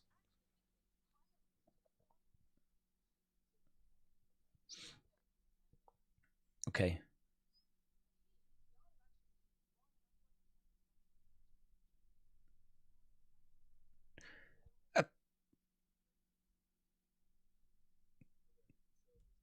Here's the thing. They broke his hands. I didn't break his hands. So Jackson's desperately trying to get out of this match with Keanu. Yeah. Defend it.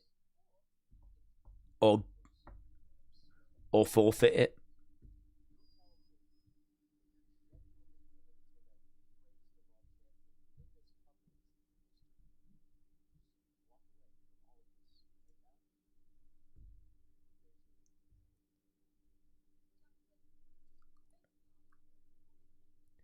Face Keanu or vacate. That's your option.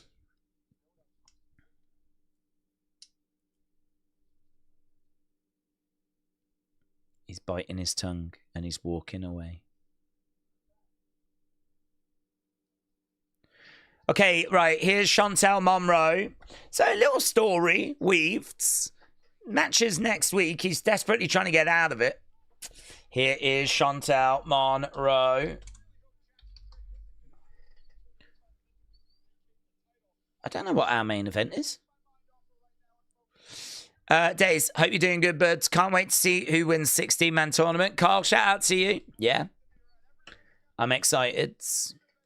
I think we know who's going to get it, but I'm still excited to see it unfold. See who's going to be in it as well. Daze, are you ready to see Eli Knight next week? Says Roper. I am always ready. Can anyone answer me if this is our main event? What am I forgetting? We've done the tag match. We've done the Mike Cunningham match. We've done the Chantal, or doing that now. So how long have we got left?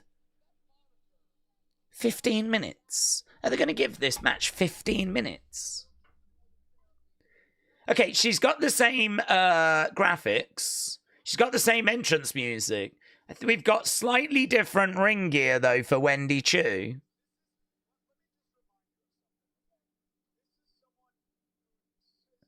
Wendy. Wendy. We haven't massively changed what we're doing here, have we?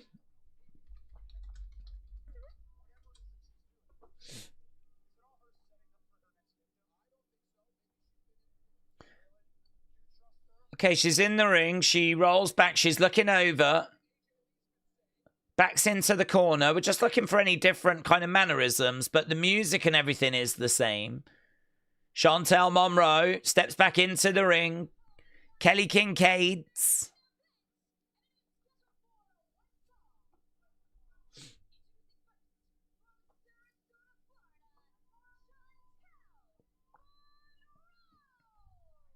Chantal Monroe getting her intro.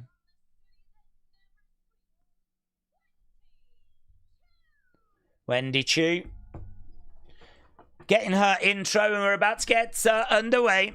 Jack said, I'm very interested in seeing Dustin Rhodes again. It's been mentioned.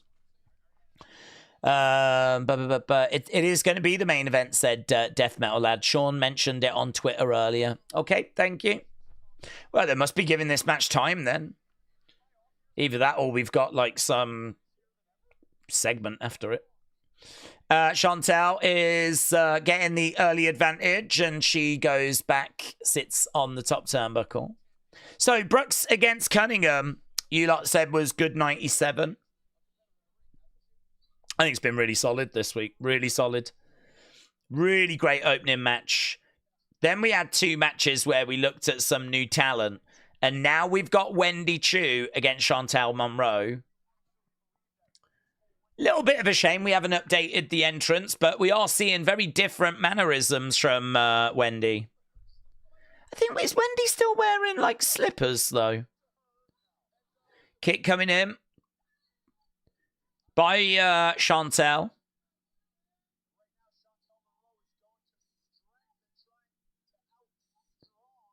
She's got, no joy, Wendy. Wendy trying to flip Chantal over, and she gets it. 1, 2, no. 1, 2, no. Shoulder up. I feel like we've missed a trick, man. I feel like this would have been so much better if Wendy had come out and she was different. But she's still, I suppose, I don't know, is it a slow, gradual change, do you reckon? It's one of those where, you know, she's showing some different mannerisms, and I think this is different ring gear, although it is still black.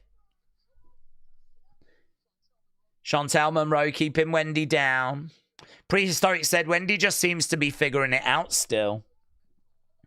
Wendy is up and gets out of that. Oh, she mocked Chantal as well. She was like, that's pretty good. Wendy doing a bit of mocking there of Chantal. Takes her over. Survivor Series War Games. Tickets on sale now. Steve said, I read on Fightful that Ridge was released from the contract early. Supposed to be up in November. WWE considered recent posts of his a breach and released him early. Oh, really?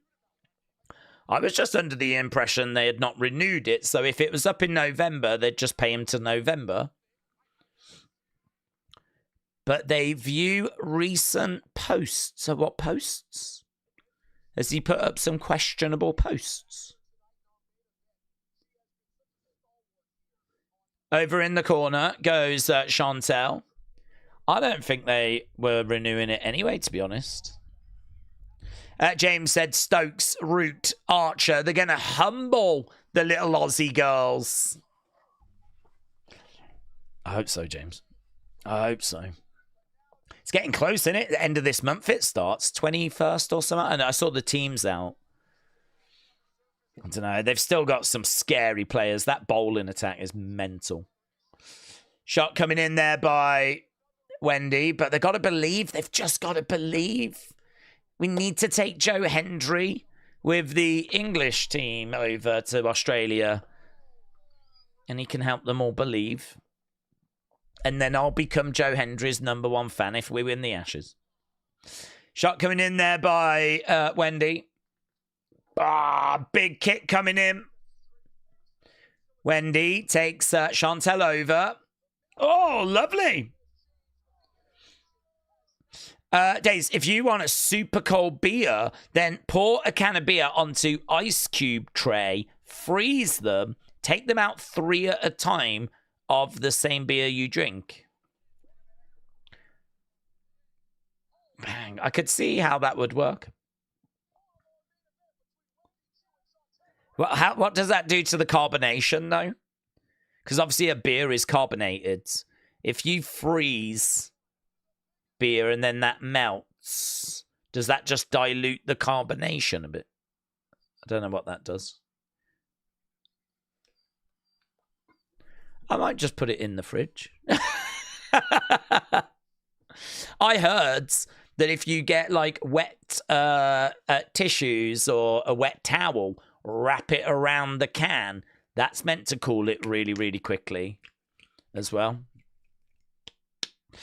Steve said, what would you actually do if England win the Ashes and their first ever World Cup in your life? I don't know.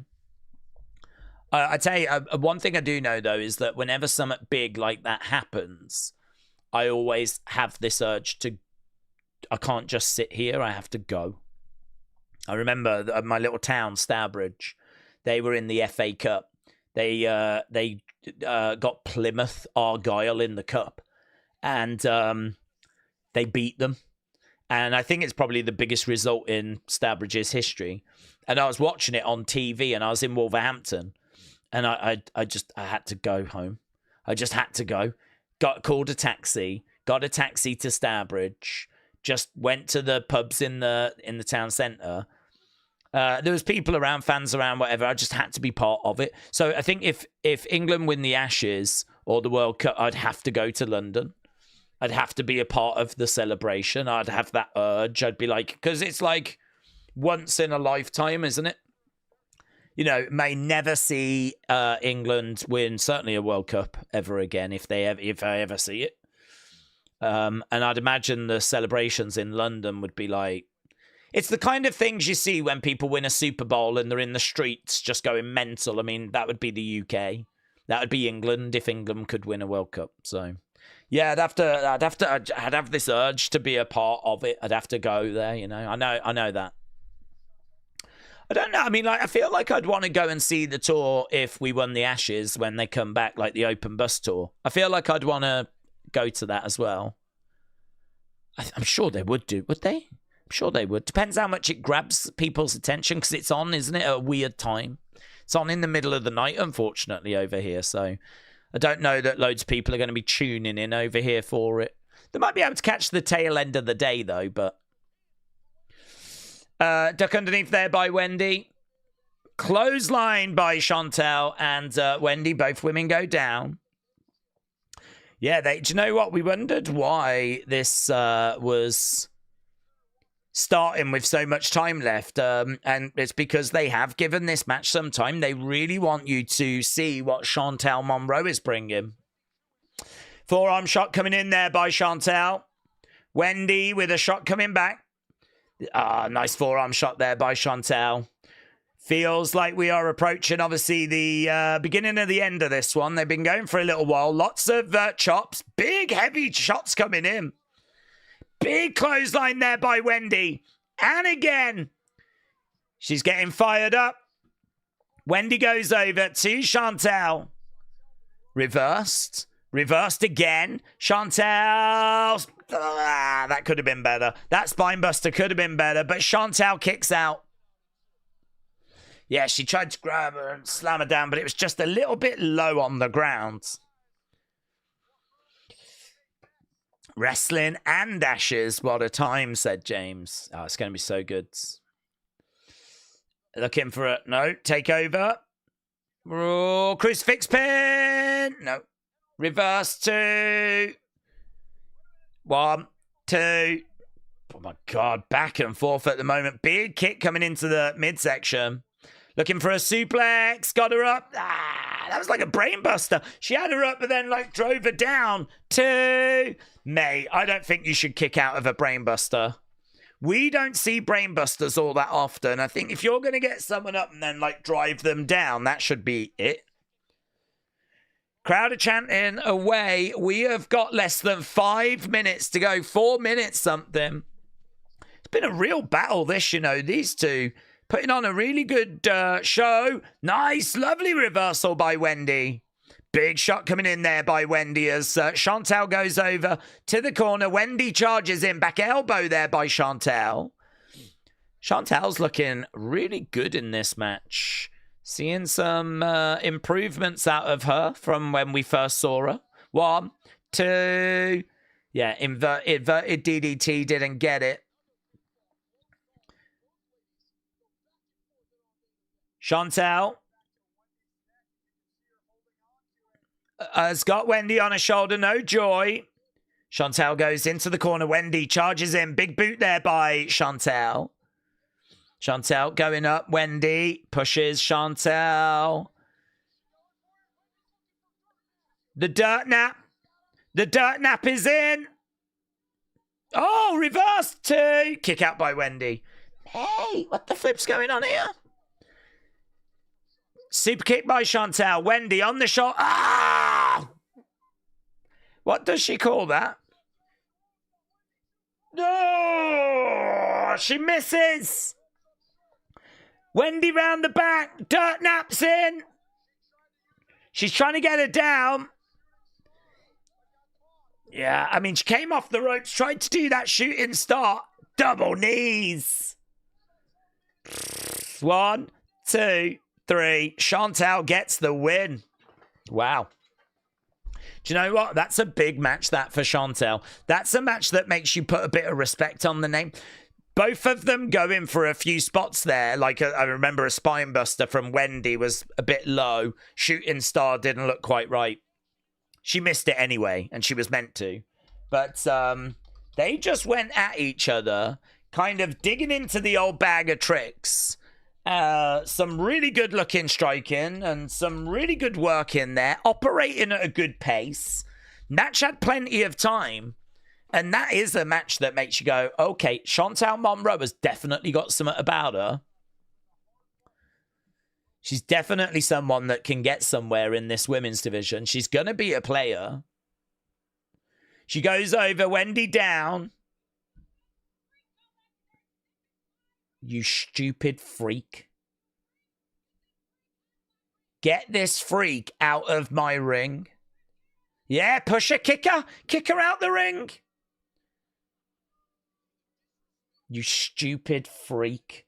Get out of my ring. And people are like, no, they don't like it. They don't like Wendy being spoken to like that. We got a developing situation here. Here's Jackson.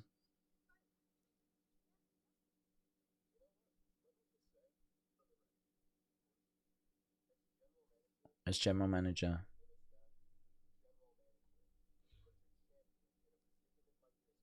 Yeah. This is super not cool.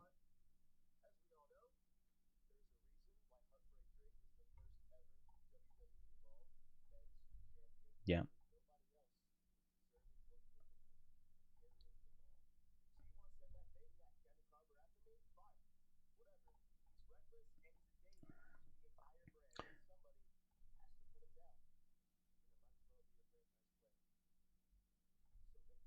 Make the match. Well, the match was already made.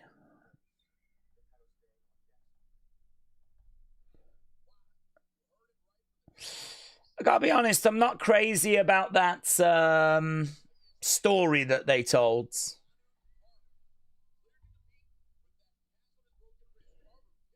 They kind of told a story about how he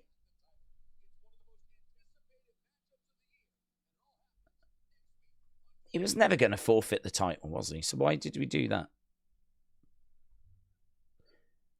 Okay, I think overall it was a really solid episode. The only thing I would say is the main thread was you're going to have a match with Keanu. I don't want to. Well, if you don't, you're going to have to forfeit. He comes back later, and then we find out whether he's going to forfeit or not. But I don't think he was never going to forfeit. So the big ending of the show is, okay, make the match. And you go, okay, well, we kind of already had earlier. We're just right back to where we was earlier now. So I think the thread that kind of goes throughout this show is a bit... But the matches, not bad. Not bad at all. Nothing could beat the opening match, but I do think there was some good stuff in the main event. In regards to the two matches in the middle, it was a good showcase, good run out for some new talent to kind of show us what they can do. Definitely not down on that. And all in all, I will take that. I will take that. I am quite happy with how that played out, to be honest. Good. I've still got real problems, with this flipping... Oh, that looks better. I was going to say, I've still got real problems with my background. It's just still not right after what happened the other day. Okay. Boom. Daze, if England make the final and it's the same time as WWE, is that the only time you're not watching wrestling? Oh, I don't know. I have no idea. I just cross those bridges when I get to them. I wouldn't want to sit here and say, oh, yeah, that's the only time. And then, that's not true. So I just cross those bridges as they approach. Akeem said, how can't England win a World Cup? There's like a million soccer clubs. I guess I just don't understand the whole thing. Well, obviously, England have got a lot of really good teams and good players, but so do France, and so do Brazil, and so do Argentina, and so do Germany. And the thing about the Premier League, like Man United, Liverpool, they're not just full of English players.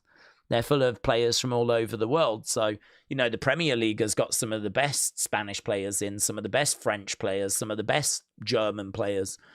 So when it's time for the countries to play each other, a lot of those countries have got really, really good, professionals, high-level professionals that play in the Premier League and La Liga. And it's just really hard. Winning a World Cup is really hard because you've got so many countries that are right up there, competitive. I mean, Brazil, arguably the greatest of all time, will always be in the conversation, as well as that Argentina, the current holders of it.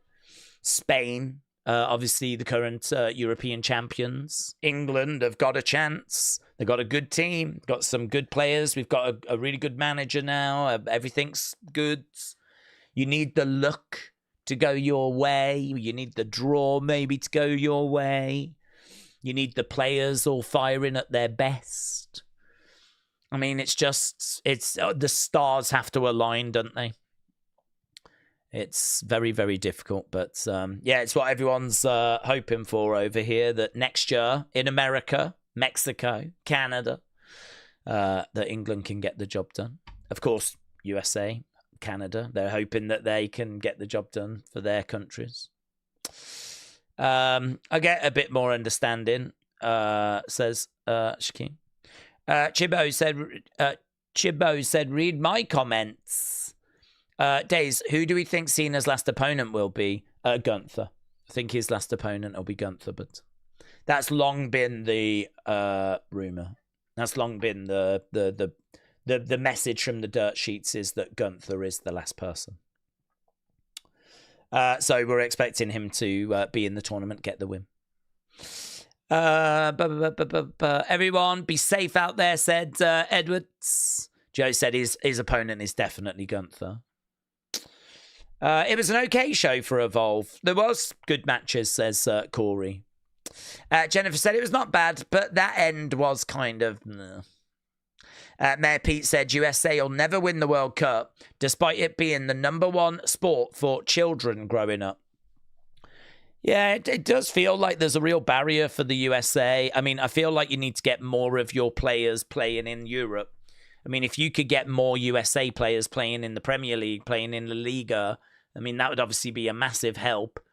But obviously, the players need to show that they're good enough for that. So it's crazy, isn't it, how you've got all these kids playing it and then they don't necessarily stick with it.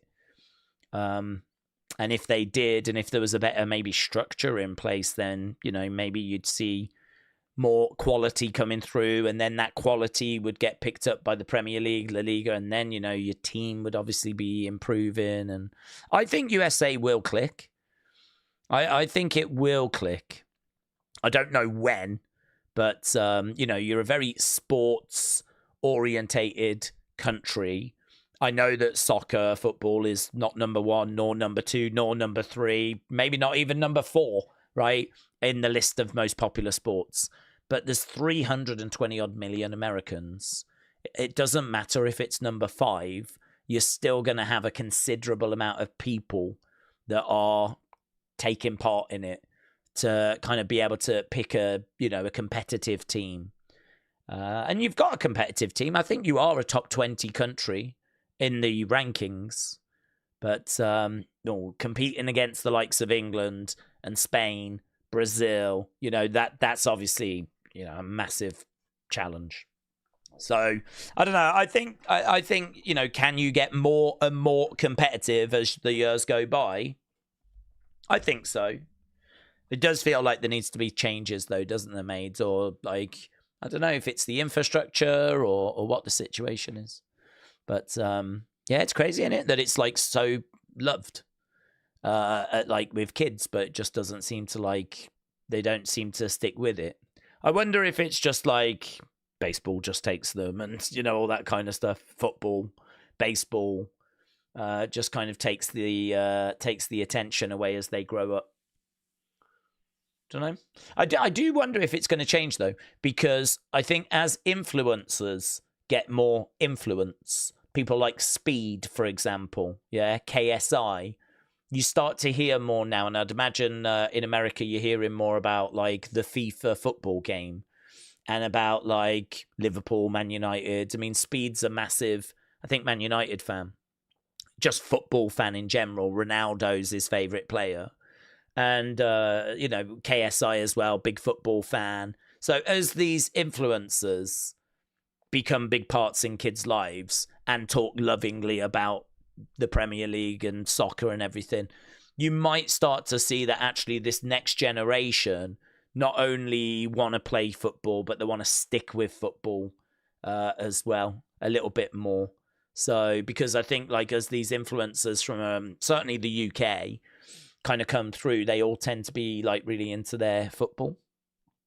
So maybe there'd be some movement there as a result of that. I think a strong USA would be good for the game, but I would like England to win a World Cup before that happens. We've got enough competition as it is. We don't need to be worrying about America as well right now.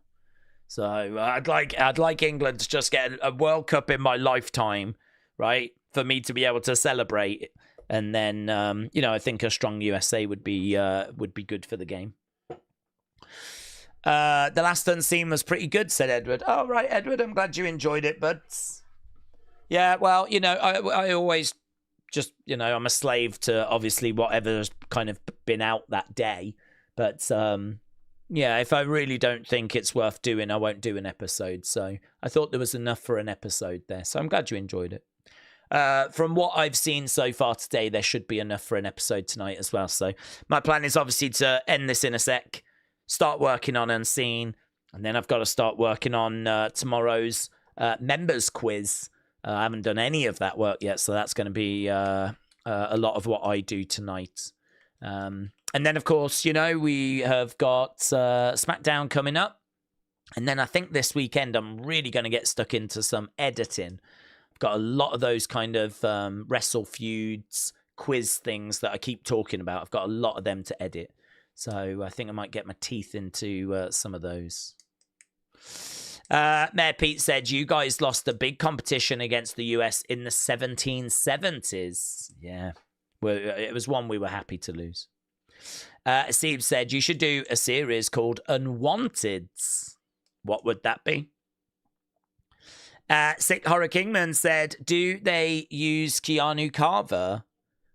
What do you mean, NXT? Yeah, I think he's on his way to NXT, isn't he? I think he definitely feels like he is going to make it sooner than later. Probably not this year, 2026. He could definitely have a little run with the Evolve Championship first. But, yeah, I don't see him as someone that's not going to make it to NXT. I mean, he's good, and they seem to be really invested in him. Canada lost to us in hockey and baseball, says William. It's where you could talk about things that don't belong in wrestling.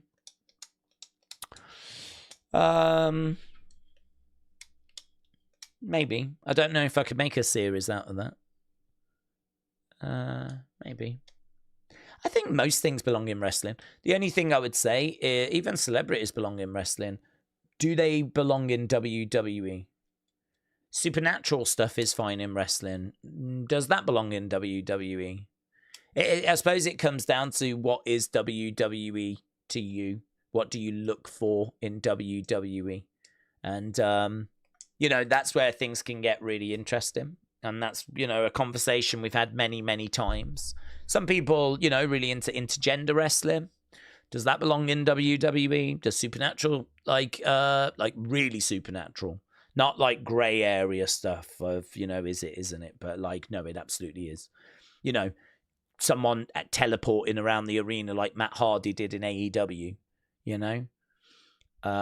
We don't really ever go that far. So, or not usually. So, you know, those kind of things. But I think all of that has got a place in wrestling. I think the thing for me, when I think about wrestling, I think about, and I've said it before, like art or music. I sort of feel like with wrestling, just like with music or just like with art, I don't think there is just one style that's correct. I think you can pretty much do whatever you want to do, right? I actually don't even mind those people that just wrestle blow-up dolls. Doesn't bother me. I'm not bothered. If there's an audience for it, fine. It's not something I would choose to watch. It's not something that I might find entertaining. But then saying that, I'm not a massive fan of, you know, classical music. I can listen to pieces and enjoy certain pieces, but I would never sit down and listen to classical music over, you know, pop, rap, or something else. So for me, like something like that is it's a kind of wrestling that may have an audience. People might find it entertaining. I saw a guy wrestling a tent online the other day, and there was another guy that was wrestling the Invisible Man. There was a guy that I've seen wrestling, I think, was it Kota Ibushi wrestled a blow-up doll. So, I mean, you know, for me, those things don't belong in WWE, but I don't mind them being a part of wrestling because it's just, you know, it's a style of wrestling. It's a kind of concept that doesn't appeal to me, but I think there's still a place for it. So if they want to do that on the indies, or someone wants to do a promotion that's kind of based on that, if they've got an audience for it, yeah, I ain't down on it. It's like the hardcore stuff as well, isn't it? How far can you go with the hardcore stuff? People call it like mud show wrestling and all of that. I still think there's a place for it. If you want to go that far as a performer and there's an audience that want to watch it, I mean, no one wants to see someone dying. But like, if you want to be doing like barbed wire and explosions and all that kind of stuff, like, would we do that in WWE? No, we wouldn't. But is there a place for it in wrestling? Oh, absolutely. And there's an audience for it as well. So I think when it comes to like unwanted as a concept, as an idea, it's a very interesting idea. But I think it's a different conversation. I don't really know what I would rule out of wrestling. There would be stuff, you know. You can't really make kids fight each other, for example, right?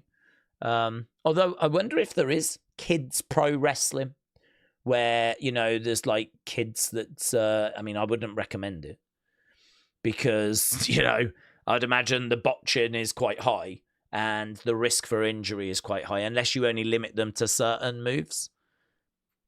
I don't know. I have no idea if that exists. I wouldn't think so, but knowing this world, I wouldn't be shocked if it did, right? So, you know, maybe there's certain things in wrestling where I would draw the line, but I think that by and large, pretty much everything's good to go, yeah, if there's an audience for it. But it's just, do you want to watch it? Do you want it to feature in the promotion that you enjoy watching? That's where the line is for me. But who am I to tell someone you shouldn't watch, like, hardcore deathmatch wrestling? Who am I to say you can't watch that? I'm no one. Who am I to say you can't watch someone wrestle in a tent? If you want to watch that, watch that. If the performer wants to do it and there's an audience that wants to watch it, do it. You know, if you want to watch intergender wrestling, absolutely fine. Yeah. If the performers want to do it and there's an audience that want to watch it, yeah. So, you know, all of that. If you want to watch someone wrestle someone that's been hypnotized, yeah, fine. Yeah. Who am I to say that you can't or you shouldn't? I'm no one.